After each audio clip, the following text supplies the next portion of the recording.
वाघ्या कुत्र्याच्या समाधीचा वाद पेटण्याची शक्यता. संभाजीराजे छत्रपती आज पत्रकार परिषदेमधून भूमिका स्पष्ट करणार. वाघ्या कुत्र्याच्या समाधी हटवण्यासाठी अनेकांचा विरोध.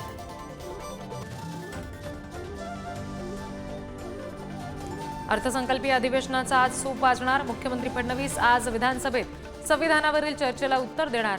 तर अधिवेशनात अनेक मुद्दे अनुत्तरितच राहिल्यामुळे विरोधक आक्रमक होण्याची शक्यता. दिशा सालियांचा मृत्यू झाला तेव्हा आदित्य ठाकरे घटनास्थळी होते. उद्धव ठाकरेही या प्रकरणी आरोपी. वकील नितीन ओझा यांचा आरोप.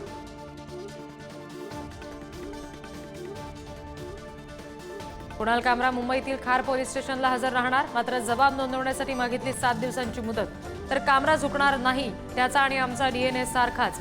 राऊतांनी एक पोस्ट करत शिंदे सेनेला डिवचलं.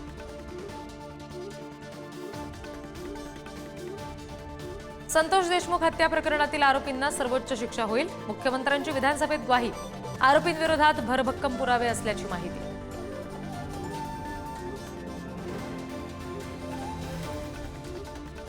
मसाजोगचे सरपंच संतोष देशमुख हत्या प्रकरणी बीडच्या विशेष मकोका कोर्टामध्ये आज सुनावणी. पालमी कराडसह 7 आरोपींना ऑनलाईन हजर करणार. तर सरकारी वकील उज्ज्वल निकम सुद्धा कोर्टात हजर राहणार.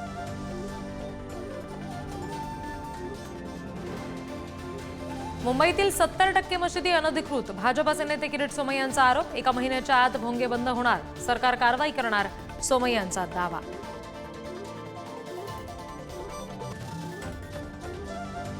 भरधाव दुचाकी झाडावर आदळल्यामुळे अपघातात 3 तरुणांचा मृत्यू.